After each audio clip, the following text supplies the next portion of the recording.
Quórum, de lunes a viernes, 14 horas. El sarampión es una enfermedad viral altamente contagiosa. Que no juegue con tu hijo. Puede poner en riesgo especialmente a menores de 5 años no vacunados. Ante la aparición de fiebre y manchas rojas en la piel, consulta de inmediato con un médico. La vacuna es la única forma de prevenirlo y es parte del calendario nacional de vacunación. Es segura, gratuita y está disponible en vacunatorios, centros de salud y hospitales públicos del país. Vos ya tenés esta vacuna. Dásela a tus hijos. Elegí prevenir.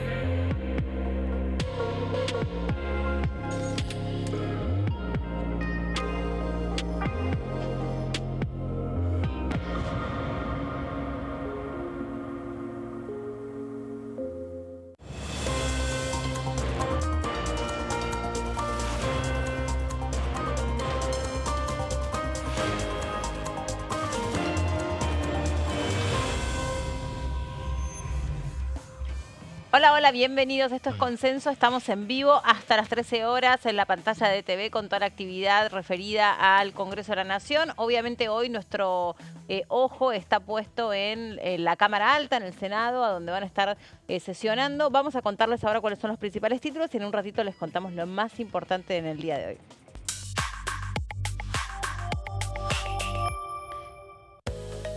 Se reunió ayer la Comisión de Presupuesto y Hacienda. El secretario de Hacienda de la Nación, Carlos Huberman, es el funcionario que estuvo exponiendo los lineamientos del proyecto de la Ley de Presupuesto General. Les vamos a estar contando porque estuvo dando que hablar esta comisión.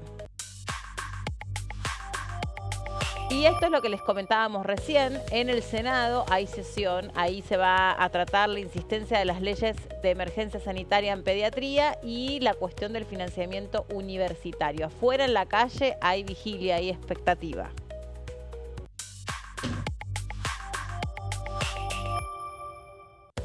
En tanto, esto va a suceder, la Comisión de Ciencia, Tecnología e Innovación Productiva debate sobre el plan nuclear argentino y la posible privatización de la empresa Nucleoeléctrica Argentina. Así que les contamos de qué se trata y cómo sería ese intento de privatizar esta empresa. Que ayer Jessy nos contaba en detalle qué es lo que se pretende hacer al respecto. Pero bueno, antes de hablar de lo de ayer, vamos a saludar a quienes nos acompañan hoy. Hola, Caro. Hola, Meli, ¿cómo estás? ¿Todo bien? Bueno, como bien decías, con un ojo puesto en el Senado, donde ya arrancó hace rato la sesión por los vetos a las leyes de universidades y Garrahan, que vamos a estar repasando en placas. En este momento, Meli, se está colando el tema discapacidad.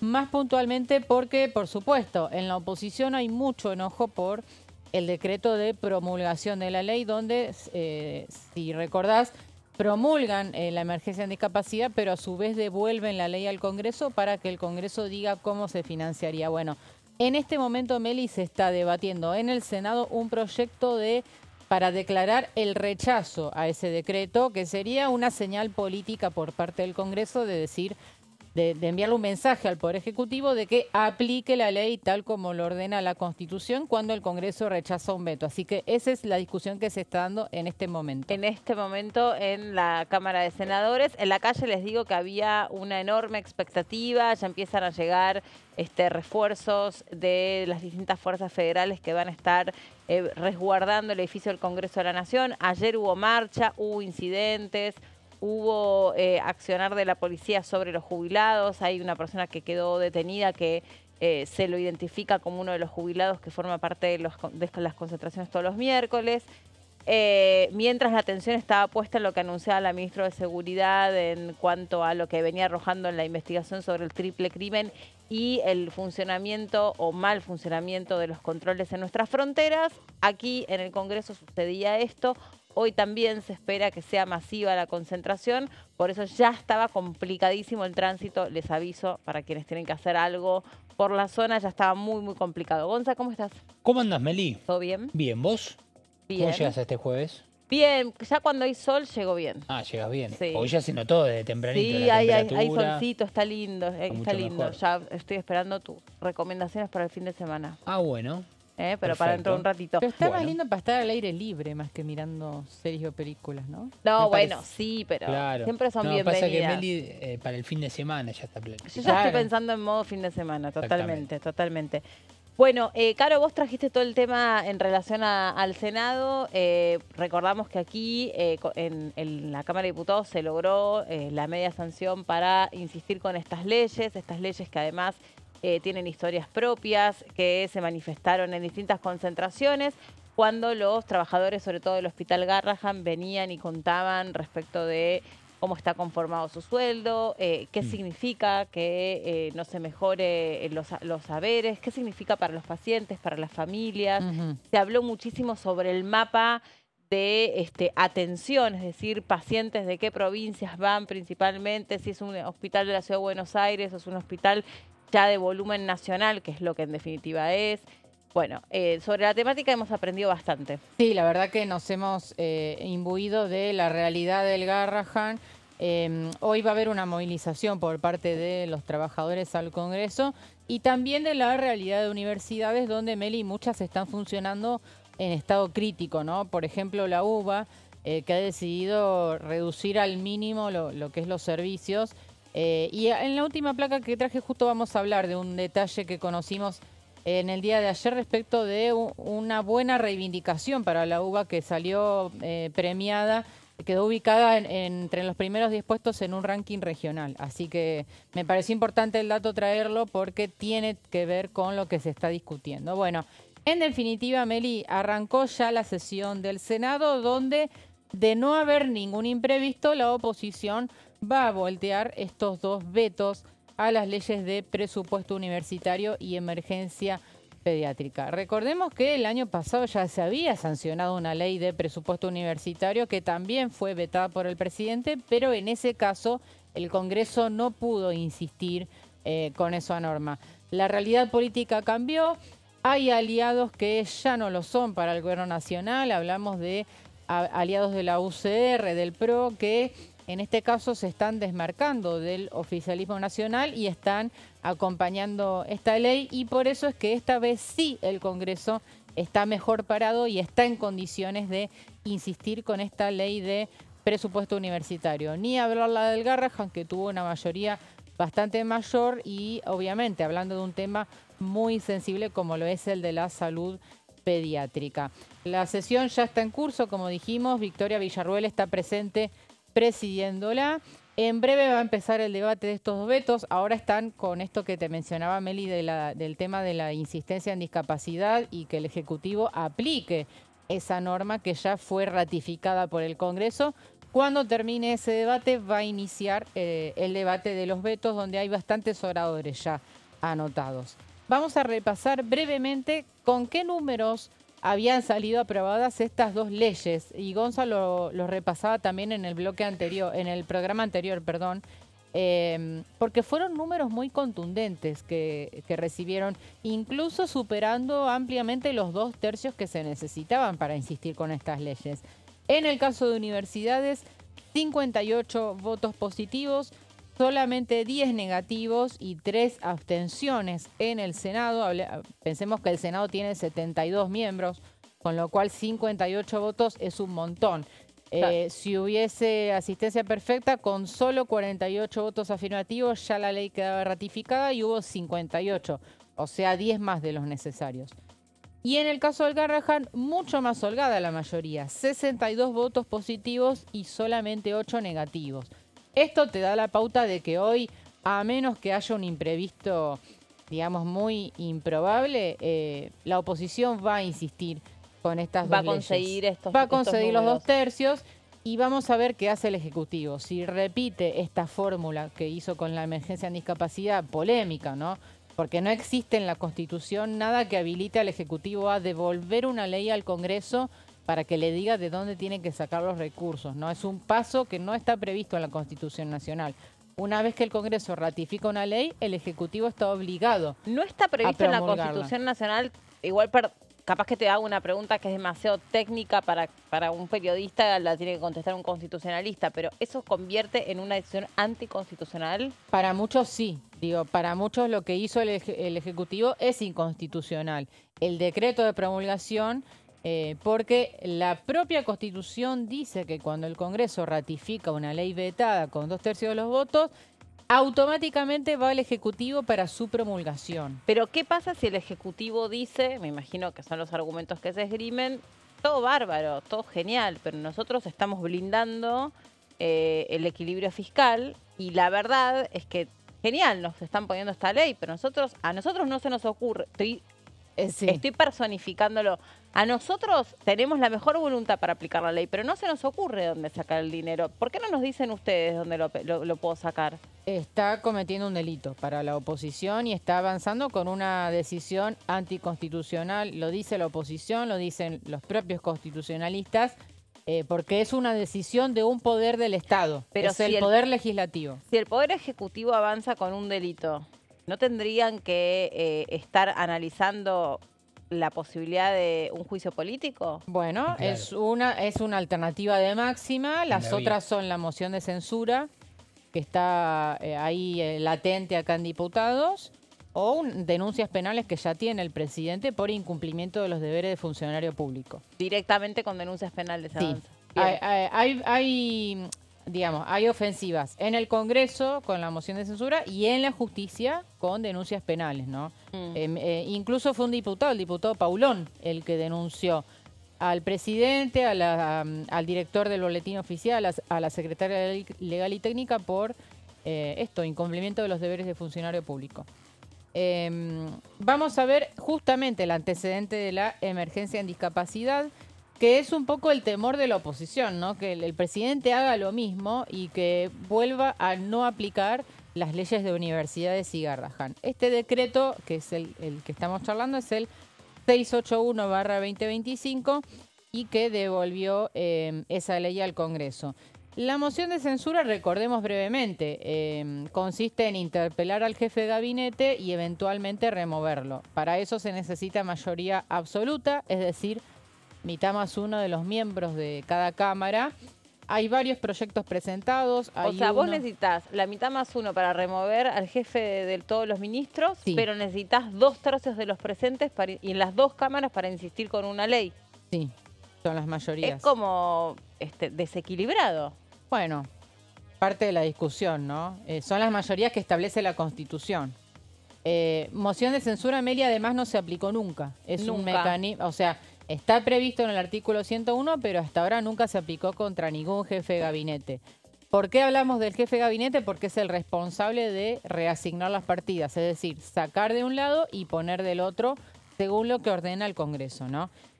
Vamos a ver si avanza esta moción de censura, ¿no? Porque hay algunos diputados que no están tan convencidos de avanzar contra francos en una época electoral donde pueden ser tildados de destituyentes, ¿no? De un ánimo De destituyente. golpistas, que también es la palabra del momento, ¿no? Exactamente. Se la usa con bastante banalidad. Yo escuché bastante, ¿no? Tal cosa es de golpista, no, porque tal periodista es un golpista. Me parece muy serio hablar con tanta liviandad de de etiquetar de algo tan serio, ¿no? Como el delito de querer generar un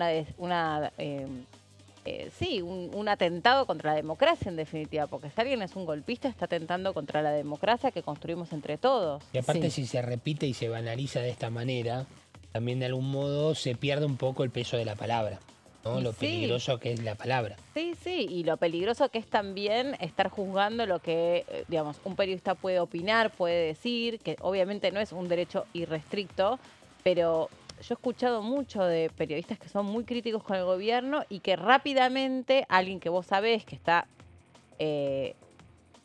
totalmente, yo estoy siendo cuidadosa, totalmente identificada con las ideas, la ideología de la libertad avanza, directamente lanza que es un golpista. Bueno, pero para vos acusar a alguien que es un golpista, tenés que tener pruebas para tal cosa. Si no, estamos diciendo y soltando cosas, barbaridades de un lado y del otro que no corresponde y que son, me parecen muy sensibles en términos de brindar una opinión que uno debiera poder brindarla con total independencia y libertad. Sí, porque además la moción de censura, insisto, no es un invento de la oposición. Está incluido en la Constitución Nacional como un mecanismo para sancionar a un funcionario que incumple con una decisión de otro poder del Estado, en este caso, ¿no? Que es el Poder Legislativo. Y por último, ligado al debate universitario, quería traer este dato de color, que es que la UBA en el día de ayer o antes de ayer, no recuerdo bien, pero hace muy poco, fue distinguida en el ranking QS latinoamericano, se mantiene entre las 10 mejores de la región y es la única universidad argentina que se ubica dentro del top 20 en un ranking que reúne a 491 universidades, casi 500 universidades de 26 países. Un dato que contrasta un poco con la situación de crisis que está viviendo, no solo la UBA, sino todas las universidades del país. Cierto, son universidades y institutos universitarios que generan investigaciones que son de insumo para políticas públicas, ¿no? No solamente para que las personas se reciban y eventualmente se conviertan en profesionales en alguna materia, en algún campo, sino también que los institutos universitarios producen investigaciones sobre nuestra sociedad, sobre nuestro país, sobre nuestra región, y eso le debe servir a todos los diputados, a todas las diputadas, senadores, funcionarios, para que puedan tomarse, valerse de esos datos, generar políticas públicas para que todos vivamos mejor. Entonces es bastante desaconsejable que desaparezcan por falta de presupuesto o mantenimiento de esos institutos. Exacto. A ver, fondos para investigaciones que justamente calzan en las universidades. Por eso la oposición también está reclamando en el presupuesto 2026 que se derogan artículos que prevén el crecimiento de la inversión en educación y en ciencia y tecnología, que son fondos que también van a universidades. Claro, claro.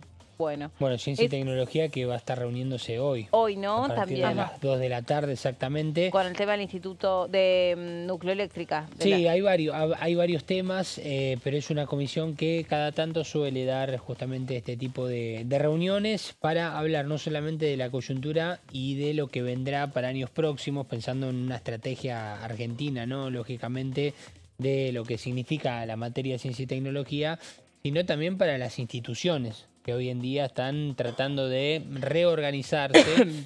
Recordemos que hace no mucho tiempo atrás se han dado de baja algunos DNU que estaban vinculados a institutos como el INTA y el INTI. Y de todas maneras, más allá de esa lucha particular, también se empieza a trabajar en la reorganización de todas estas instituciones, estas entidades que precisan de personal jerárquico, y acá es donde también se abre un lugar en la Cámara de Diputados para esta reunión. Bien, bien, bien. Bueno, estamos, Caro, con lo del Senado, sí. Ayer se reunió la Comisión de Presupuesto y Hacienda, había mucha expectativa también por lo que podía pasar, Gonza nos estaba transmitiendo en la previa. Decíamos, por un lado, era la primera reunión en sí, porque se habían reunido antes, pero en realidad era como para decir... bueno, vamos a trabajar de tal manera para poder plantear las bases metodológicas de trabajo de la comisión, pero había mucha expectativa porque venía el funcionario Guberman, el funcionario del secretario de Hacienda, también eso era muy relevante. Y lo otro relevante era que no se sabía en qué se iba a convertir el reclamo de la oposición sobre el presidente de la Comisión de Presupuesto y Hacienda, José Luis Espert, que es el principal candidato de la provincia de Buenos Aires. Estamos muy cerquita de las elecciones y, como les decía, estamos con el ojo puesto en, una vez más, un caso espeluznante propio de las tiras de ciencia ficción que hablan de cómo se desarrolla la narcocultura en nuestro país. Estamos frente a un triple crimen aberrante con sello narco. Y aparece esta vinculación directa entre el narcotráfico y la política, y la propia ministra de Seguridad, que anunciaba conferencia de prensa para contar cómo se habían producido las últimas detenciones, que se refiere a el diputado José Luis Espert, ¿no? Desde el mismo espacio político señala que, le parecía a ella, o consideraba ella, que el candidato José Luis Espert tenía que dar explicaciones sobre dos cosas. Una transferencia que se le acredita de $200.000 y esta relación con el avión narco, que el avión que pertenece a un narcotraficante, que él efectivamente reconoce haberlo utilizado para un viaje en campaña y dice, sí, lo usé, bajo ningún punto de vista sabía la procedencia de ese avión. ¿Qué pasó en la comisión? Bueno, ¿qué no pasó en realidad? Bueno, lo que no pasó fue que no removieron a Espert finalmente, digo. La oposición ya sabíamos que iba decidida a intentar removerlo o en todo caso reclamar que se autoexcluya Espert de la presidencia de esta comisión. No solamente, Meli, por las denuncias de narcos, sino también por ya el manejo que viene teniendo Espert de esa comisión, ¿no? Donde sabemos que la mantiene cerrada a menos que la oposición lo emplace desde el recinto porque el gobierno no quiere que avance ninguna ley de impacto fiscal. Entonces, ya hay bronca acumulada con Espert respecto de ese tema y obviamente las denuncias que conocimos en los últimos días hicieron que el tema estalle y es lo que vimos un poco ayer en la comisión, donde Espert se mantuvo firme sin responder ninguna de las acusaciones por parte de los distintos bloques.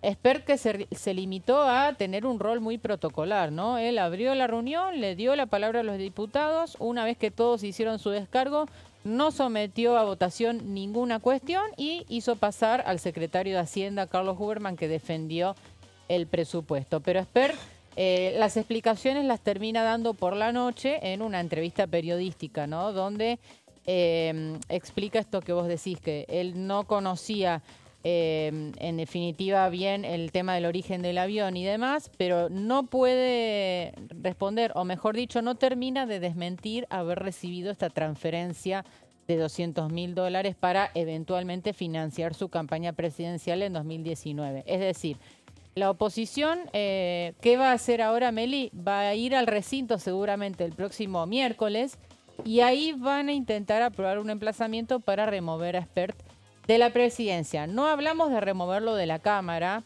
que si bien hay un proyecto de la diputada Tolosa Paz para excluirlo directamente como diputado, o sea, sacarlo de su banca, no es una opción que tenga demasiada mayoría en la oposición. Lo que están pensando solo es removerlo de la presidencia de Presupuesto y Hacienda. Bueno, y con todo también lo que contenía la ley de bases, ¿se acuerdan ustedes? La primera parte de la ley de bases que hablaba sobre el financiamiento de los partidos políticos y cómo todo esto tenía que estar, se quiere...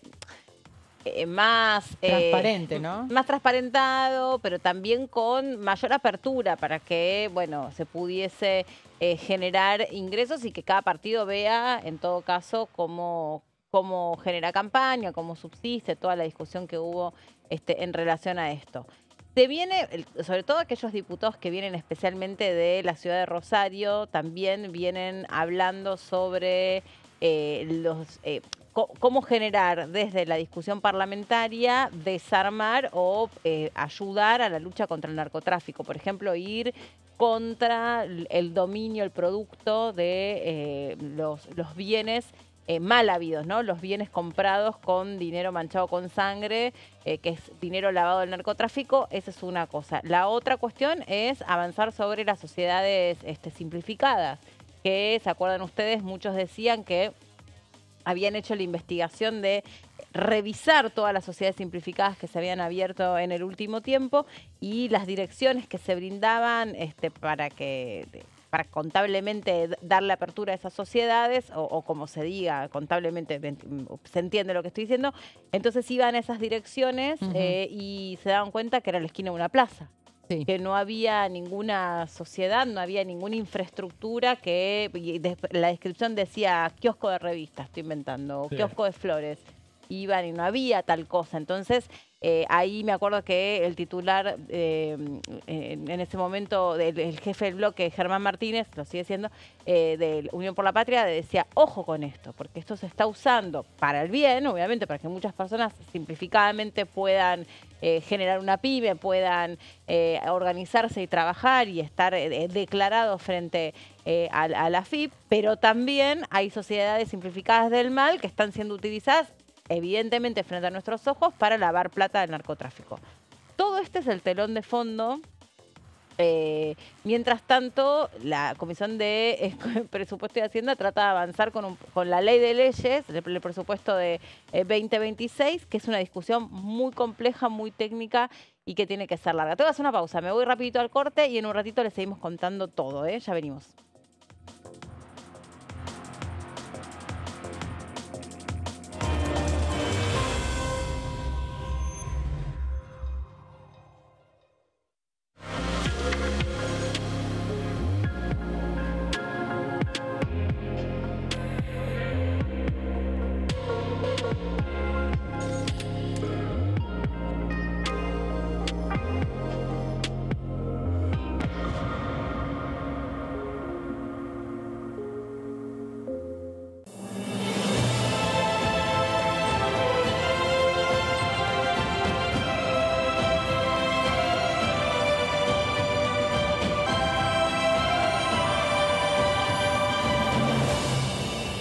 La bancada, de lunes a viernes, 13 horas.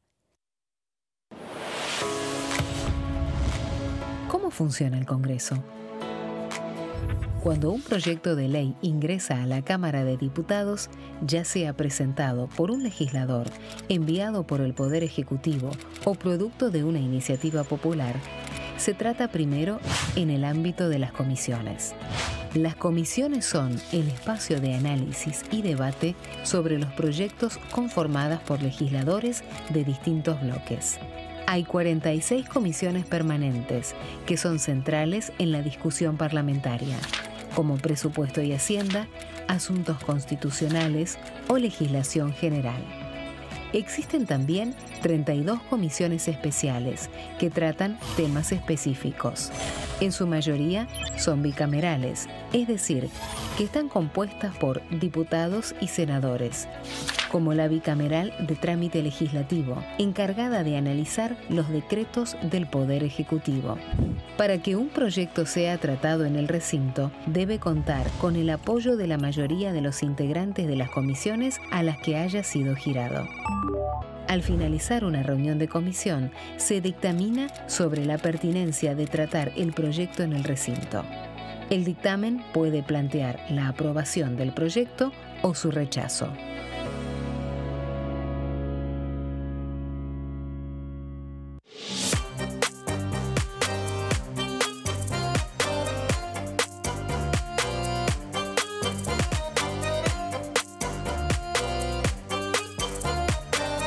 Plenario, de lunes a viernes, 15 horas. ¿Qué se vota este año? El domingo 26 de octubre se realizarán elecciones legislativas para renovar parte del Congreso de la Nación. La Cámara de Diputados se renueva por mitades cada 2 años. Este año se elegirán 127 diputados.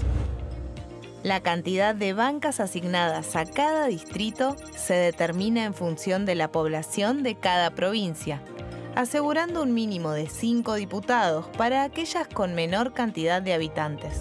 En tanto, el Senado está conformado por 72 integrantes y cada 2 años se renuevan por tercios. Este año finalizan su mandato 24 senadores que fueron electos en 2019. ¿Qué elige cada región en la elección nacional? Región Noroeste, NOA. Jujuy renueva 3 bancas en la Cámara de Diputados. Salta renueva 3 bancas en el Senado.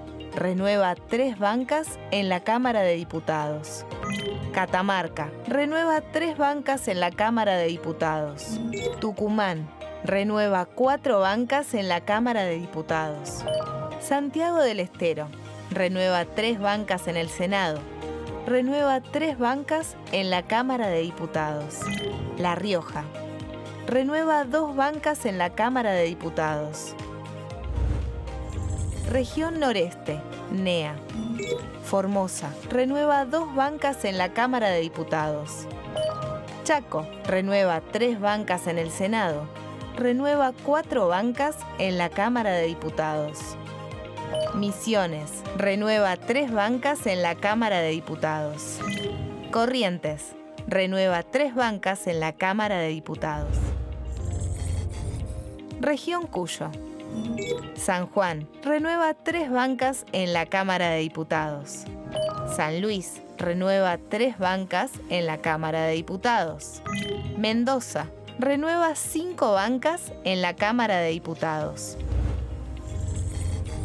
Región Pampeana. Santa Fe renueva 9 bancas en la Cámara de Diputados. Entre Ríos renueva 3 bancas en el Senado. Renueva 5 bancas en la Cámara de Diputados. Córdoba renueva 9 bancas en la Cámara de Diputados. La Pampa renueva 3 bancas en la Cámara de Diputados. Buenos Aires renueva 35 bancas en la Cámara de Diputados. Ciudad Autónoma de Buenos Aires renueva 3 bancas en el Senado. Renueva 13 bancas en la Cámara de Diputados. Región Patagónica. Neuquén renueva 3 bancas en el Senado. Renueva 3 bancas en la Cámara de Diputados. Río Negro renueva 3 bancas en el Senado. Renueva 2 bancas en la Cámara de Diputados. Chubut renueva 2 bancas en la Cámara de Diputados. Santa Cruz renueva 3 bancas en la Cámara de Diputados. Tierra del Fuego, Antártida e Islas del Atlántico Sur renueva 3 bancas en el Senado. Renueva 2 diputados nacionales.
Bueno, seguimos adelante. En un ratito vamos a estar teniendo una entrevista que la vamos a guardar. Mientras tanto, Gonza, también trajiste un tema interesante para compartir con nosotros. Sí, exactamente, Meli, que vincula lo que se nos viene y es un tema que lógicamente todo el tiempo está constantemente en nuestra agenda, que son las elecciones y las metodologías a la hora de ir a votar. Recordemos que el próximo 26 de julio, el próximo 26 de octubre tendremos las elecciones legislativas aquí en la República Argentina, donde se van a renovar, bueno, tanto las cámaras de diputados, así como también el Senado, y dentro de todo el margen que nosotros tenemos que tener en cuenta a la hora del análisis de la votación, están los jóvenes, ¿no? Los adolescentes que de a poco se van insertando según sus edades, en el año que nacieron, lógicamente en la posibilidad de votar.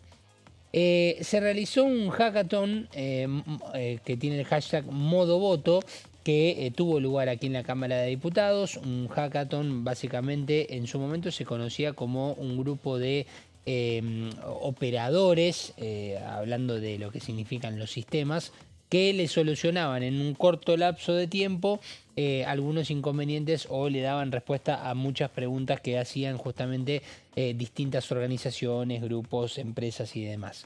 Bueno, esto básicamente se utiliza como un término para dar solución a lo que puede ser distintos temas que no necesariamente tienen que ser operadores de sistema, ni mucho menos, sino que en este caso profesionales que trabajen con jóvenes, en este caso puntualmente hablando de el modo voto, y tiene que ver con la adolescencia y el voto joven, que no es menor, en muchas elecciones es determinante el voto joven, sobre todo pensando en estas edades a las cuales estamos apuntando y a la que este evento estuvo apuntado, que es a los 16 17 años. Cuando no es obligatorio, ¿no? Exactamente, que no es obligatorio, pero que sí te permite la posibilidad y el derecho a poder ir a votar. Bueno, esto básicamente es una herramienta que promueve la participación, son algunos datos, la participación ciudadana, de esto se trató el evento, y el voto informado. Cuando uno habla de voto informado, no es solamente que tenga la información de la posibilidad de ir a votar, con qué edad, cuáles son los requisitos, sino además también vamos a ir un poco más allá. Cómo entrar a un padrón electoral, dónde ir a votar, en qué horario, y después empieza lo más interesante. ¿Qué se vota? ¿A quiénes se vota? ¿Qué partidos representan? Bueno, toda esta diversidad que hoy nos encontramos, que realmente es muy importante, la diversidad que tenemos a la hora de los votos, bueno, forma parte también de un avance en el estudio de los más jóvenes a la hora de pensar en el voto. La participación fue bastante importante, se realizó en la sala 2 del anexo C, justamente donde ayer tuvo participación la Comisión de Presupuesto y Hacienda y donde suelen hacerse los eventos mayormente masivos, donde estuvieron más de 100 adolescentes participando y 20 docentes del AMBA, dentro de este evento que se realizó en la Cámara de Diputados esta semana. ¿Cuál es el objetivo o cuál fue el objetivo en realidad de este evento al cual abrió las puertas la Cámara de Diputados? Bueno, acercar a las juventudes a experiencias concretas de actuación democrática, para que tengan en cuenta todos los aspectos que tiene que tener un votante cuando va a votar. Como recién decíamos, el lugar de voto, cómo ir, de qué horario a qué horario, qué hay que hacer, qué pasa si vas muy temprano y tenés la posibilidad de ir, por ejemplo, a ser el titular de mesa. Bueno, en un ratito te voy a estar contando muchos más detalles de este tema porque ahora justamente tenés la oportunidad de hablar con alguien que está muy vinculada a todo el tema educativo. Exacto, nos vamos con nuestra próxima invitada.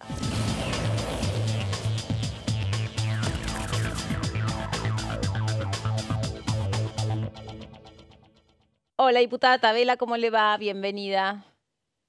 Hola, ¿cómo están? ¿Todo bien? Muy bien, muchas gracias por recibirnos este ratito. Estábamos comentando que es un día importante en el Senado porque allí se puede finalmente convertir en ley la emergencia en pediatría y también la emergencia en financiamiento universitario. Bueno, no es una emergencia, pero la cuestión del financiamiento universitario. Bueno, sí es una emergencia, sí, lo dije bien. Sí, la ley no es de emergencia, pero es una emergencia, es cierto, flor de emergencia. Es cierto, tal cual. Así que bueno, quería saber un poco usted con qué expectativa estaba siguiendo la actividad ahí en el Senado. Mira, nosotros creemos que hoy se van a ratificar las dos insistencias que pasaron de diputados, con lo cual hoy a la tarde vamos a tener las dos leyes ratificadas. Después, bueno, las tiene que promulgar el Ejecutivo y bueno, ya vieron todo lo que hay con el tema de discapacidad. Claro. Así que bueno, veremos cómo sigue esa parte de la cuestión, ¿no? Pero tenemos expectativas de que sea positiva la tarde de hoy en el Senado. Va, en estas horas. Sí, ahora en un rato nada más se va a definir eso. Dania, ¿cómo estás? Carolina Ramos te saluda. Te quiero preguntar por la situación de José Luis Espert, ¿no? ¿Cómo sigue su situación en la Comisión de Presupuesto y Hacienda después de lo que oímos ayer, donde varios bloques de la oposición le pidieron que diera un paso al costado? Sin embargo, el diputado se mantuvo en el cargo de la presidencia? Quería saber un poco cómo queda esa situación, qué se puede esperar de acá en adelante. Mira, la verdad que yo creo que es responsabilidad del bloque oficialista resolverlo, porque lo que va a terminar pasando, van a terminar pasando dos cosas, que todas las reuniones de comisión que presida el diputado Espert van a ser un circo, un escándalo, van a terminar como ayer, yéndose los funcionarios, no se va a poder discutir el presupuesto. No. Si es cierto que La Libertad Avanza y sus bloques aliados quieren que haya presupuesto, tienen que acomodar esa situación para que la discusión fluya y sea natural, normal, que podamos debatir el tema y demás. Si no lo hacen, vamos a tener este problema todo el tiempo. Y después, por supuesto, va a haber una iniciativa en el recinto para remover al diputado Espert de la presidencia de la Comisión de Presupuesto. Entonces, ¿para qué seguir alimentando el conflicto si vos ya tenés el conflicto y sabes que no lo vas a resolver si no es corriendo a Espert de la presidencia de la Comisión? Porque no es que solamente hoy la discusión está puesta en este supuesto vínculo que el diputado tendría con un supuesto narcotraficante, etcétera, etcétera. Lo que está en discusión hoy, la base de esta discusión es que Esper no reunió la comisión nunca en 2 años, que el año pasado levantó la discusión del presupuesto sin ningún motivo, por una decisión propia de él y del gobierno, y la verdad es que esas han sido inconductas y situaciones que los demás diputados han venido aguantando hasta que un momento hay una gota que rebalsa el vaso, como siempre. Entonces, digo, la verdad es que hoy, si yo fuera el bloque oficialista y quisiera que hubiese presupuesto, acomodaría la situación para que el diputado Esper dé un paso al costado. Está en campaña, además, es octubre, la verdad es que vale, hasta creo que le sería más cómodo. Pero bueno, indudablemente a veces son situaciones que uno no termina de entender hasta dónde el oficialismo quiere o no tener ley de presupuesto. ¿Qué tal, Dania? ¿Cómo le va? Aquí Gonzalo Solabarrieta saluda. Digo, pensando en lo que se viene, ¿no?, para la Comisión de Presupuesto y Hacienda, ¿cómo cree usted que debe continuar el cronograma? Ayer algunas consultas hacíamos bueno, a legisladores respecto a lo que puede ser invitados, respecto a lo que pueden ser los tiempos del dictamen y respecto también al organigrama, porque por ahora es el miércoles el día indicado, cerca de la 1 de la tarde generalmente, pero en algún momento se habló de que se haga martes y jueves, de que se haga martes y miércoles. ¿Cuál es su punto de vista en este aspecto? Mira, yo creo que nosotros necesitamos que el presupuesto se apruebe en el Congreso lo antes posible, digamos, ¿no? Y en lo posible tendría que ser antes de que finalice el mes de noviembre. Eso requiere que el 20 de noviembre el presupuesto tenga dictamen. Y para eso, estos mes y medio que queda a fines de noviembre o 2 meses, se necesita que todos los miércoles o todas las semanas, mejor dicho, vayan los funcionarios que ya fueron citados o por lo menos pedidos por los distintos bloques, desde el ministro de Capital Humano, pasando por el Ministerio de Defensa, el Ministerio de Salud, bueno, el presidente del Banco Central, el responsable del ANSES, hay varios funcionarios pedidos. Veremos si esos funcionarios asisten o no al Congreso. Este gobierno o este Ejecutivo Nacional no tiene mucha cercanía o asiduidad en su presencia en el Congreso. Así que bueno, veremos eso. La verdad que los bloques pedimos que sea martes o jueves, porque los miércoles generalmente he pedido sesión especial. Es el día de la sesión, entonces nos parecía más cómodo. Esa fue otra cuestión también que el diputado Esper ni siquiera puso en consideración de la mayoría del cuerpo que estaban presentes en la comisión la semana pasada. Digo, es como que siempre hay una actitud muy autoritaria del diputado a cargo de la presidencia, cuando en realidad deberíamos poder llegar a acuerdos que, y lo digo desde un sector de la oposición dialoguista, pero digo, acuerdos que nos permitieran avanzar en los temas. Esa posición autoritaria que todo el tiempo se intenta ejercer sobre el resto de los diputados como una especie de herramienta disciplinadora no está funcionando, ¿no? No le está dando los resultados al gobierno que espera. También le quiero consultar porque usted sabe mucho e integra la Comisión de Ciencia y Tecnología y hoy van a reunirse para ver el tema del plan nuclear y la intención que hay para avanzar en la privatización de Nucleoeléctrica. Quería consultarle sobre esto, por ahí son temas que son más específicos y más complejos para que la audiencia en general lo siga. ¿De qué hablamos cuando hablamos de plan nuclear? Suena como muy extravagante y da hasta un poco de miedo, pero bueno, es interesante escuchar con qué tiene que ver.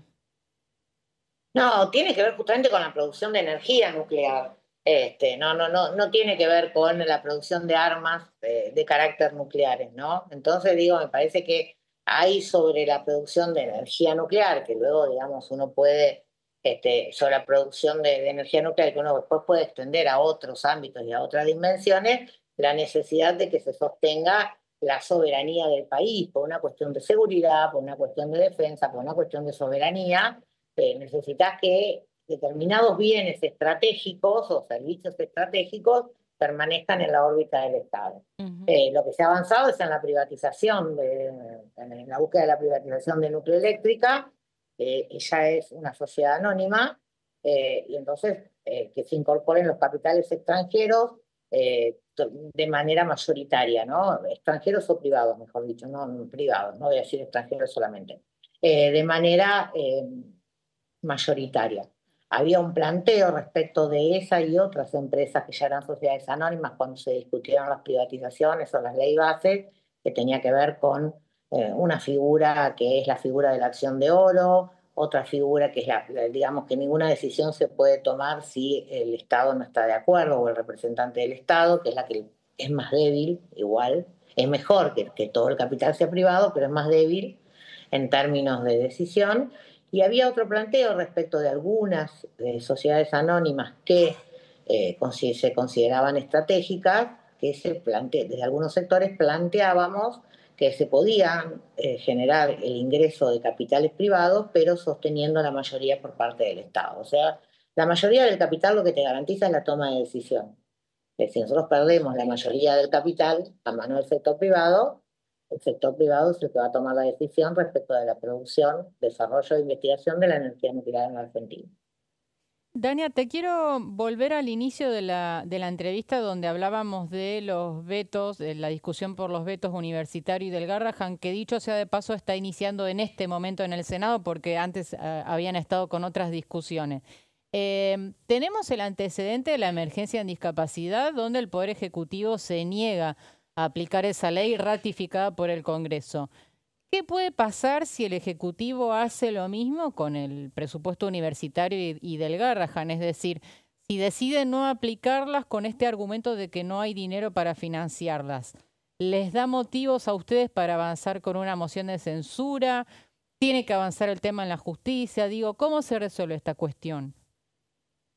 Son las dos vías paralelas, no hay una cosa sí y una cosa no. Veamos, por un lado, se va a venir una interpelación al jefe de gabinete, porque la responsabilidad de asignar las partidas es del jefe de gabinete, en el marco de las prioridades que te establece el Congreso.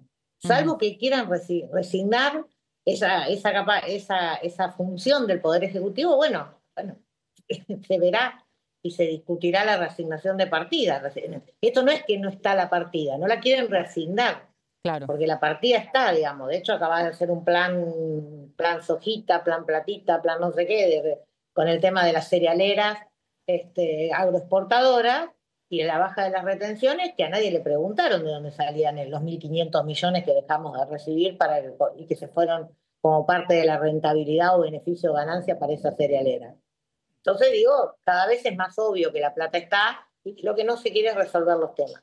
En ese contexto, el jefe de gabinete tiene una responsabilidad que se la da la Constitución Nacional, porque no es un funcionario cualquiera del Poder Ejecutivo el jefe de gabinete. Tiene responsabilidades y derechos y obligaciones que le otorga la Constitución Nacional. Entonces es un funcionario que tiene responsabilidad para con el Congreso. Por eso digo, va a venir la interpelación, de ahí se derivará o no la moción de censura, eso se analiza en el marco del Pleno del Congreso. Bueno, y por otro lado, la vía judicial también va a avanzar, porque los afectados por esta medida van a ir haciendo las presentaciones judiciales por el incumplimiento de la ley. A mí lo que me preocupa de la judicialización que tiene la raíz en el no cumplimiento por parte del Poder Ejecutivo, que son bombas que vos vas sembrando y que después en algún momento estallan. Te puede estallar el año que viene, te puede estallar, pues yo veo muy difícil que la justicia diga, no, está bien, tiene razón el presidente, de ahora en más las leyes que dicta el Congreso pueden no cumplirse. Bien, diputada... Eso no va a pasar, entonces lo más probable es que la justicia diga, sí, las tienen que cumplir, perdóname. No, por favor. La justicia te diga, sí, la tienen que cumplir y tengas que cumplirlo en algún momento. Entonces digo, ¿por qué no encontrar una vía de solución ahora y no ir por todo ese derrotero? Pero bueno, es una decisión del gobierno siempre mucho más difícil. No, quería acotar esto coincidiendo con Dania, ¿no? Que la justicia muchas veces no quiere meterse en decisiones de otro poder del Estado, ¿no? Acá estamos hablando de una decisión del Poder Legislativo sobre la que tendría que opinar la justicia. Pero claro, digamos, por eso digo, es muy difícil imaginarte que la justicia no va a darle la razón a un colectivo de familias discapacitadas, de familias con personas con discapacidad, que están pidiendo que les actualicen el nomenclador que no se actualiza desde el año 2022. Es muy difícil que eso pase. Diputada, le agradecemos mucho este contacto con nosotros, muy amable. No, yo siempre la agradecida soy yo que me convocan y me invitan a acompañarlos un ratito. Así que bueno, muchísimas gracias. Siempre bienvenida. Gracias, diputada Ania Tavera. Gracias. Chau. Hasta luego. Gonza, seguimos con vos, que tenías pendiente más placas, ¿no? Exactamente. Sí. Estábamos desarrollando lo que significó este evento. Hackathon. Sí, exactamente. En la Cámara de Diputados, un evento que se realizó esta semana respecto al voto adolescente, ¿no? Al voto joven en lo que implica, bueno, una elección a nivel nacional. El objetivo, decíamos, lo decíamos recién, es justamente dotar de herramientas, ¿no? Y un poco debatir lo que implica el hecho de la participación democrática. ¿Quién lo impuso o quién lo impulsó justamente este evento? Bueno, UNICEF, en conjunto con la asociación MINU y la fundación Sumando, que se encargaron lógicamente de reunir a todos estos adolescentes, que fueron más de 100, y a más de 20 docentes que estuvieron participando. ¿Cómo fue el abordaje? Bueno, con diálogo, que es fundamental, reflexión crítica, qué interesante esto, ¿no? La reflexión crítica de los más jóvenes, que tal vez muchos no se animen ni siquiera a poder sumar algún concepto, y otros posiblemente sí, lo hagan desde cualquier punto de vista, desde el punto de vista de lo que puede ser ir de la casa al colegio, ver la realidad, escuchar la televisión, escuchar los medios de comunicación, escuchar a sus padres, a su familia, a algunos amigos, de refilón, ver alguna o escuchar alguna opinión.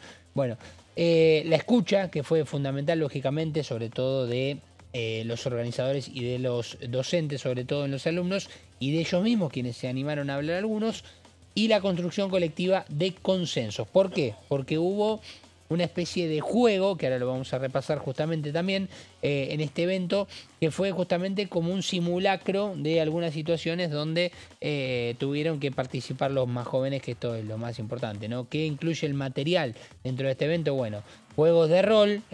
Recordemos que hablando de rol, acá tenemos el intercambio de roles. A la hora de lo que significa que algunos colegios tengan la oportunidad de venir aquí a la Cámara de Diputados. Ser diputados por un día, ¿no? Y ser diputados por un día, donde no es simplemente que vienen, recorren, se sientan en la banca, no.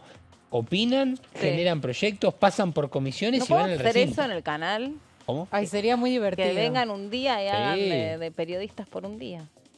Yo pensé que decías que nosotros probar esa experiencia. Nosotros de ser diputados por un día. Sí. De algunos personajes que trabajan en el canal ya me los imagino. En qué banca se sentarían, qué actitud tendrían. No, yo digo que cuando vengan los estudiantes que también vengan acá a hacer ese tipo de roles. También no estaría mal para ver un poco el contexto completo, ¿no? Del Congreso de la Nación. Bueno, y acá lo que decíamos, dentro de las cuestiones que se dieron dentro del material, es las dinámicas de análisis colectiva de noticias, que esto también tiene que ver con cómo se involucra una noticia a la hora, por ejemplo, de lo que significa una campaña política. Y después, simulación de toma de decisiones, que es un poco y parecido y similar a lo que es el intercambio de roles, y la simulación de propuestas de acción. Vamos a ir a la siguiente placa.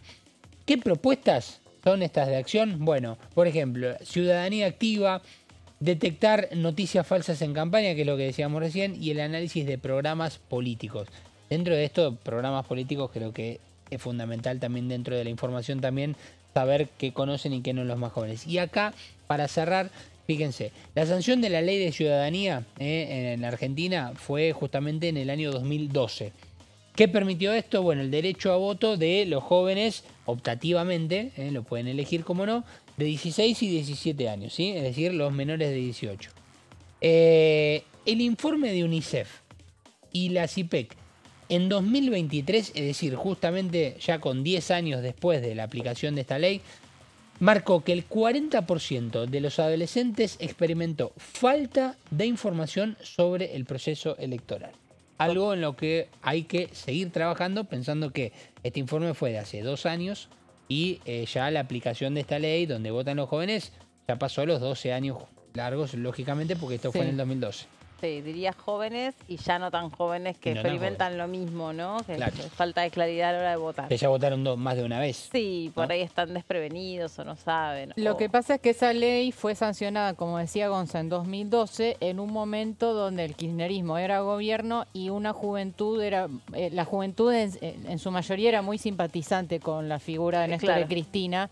militancia activa más que ahora, creo yo, u otro tipo de militancia, entonces había un involucramiento mayor, me parece, ¿no? Sí, cambió bastante. Bueno, chicos, nos quedamos sin tiempo, nos despedimos. Gracias, Caro. Gracias, Meli. Seguimos ahí atentos con lo que pasa en el Senado. Gracias, Gonza. Un placer. Nos vemos mañana. Aquí estaremos en la pantalla de TVs. Quédense igualmente porque hay más para seguir compartiendo con ustedes. Chau.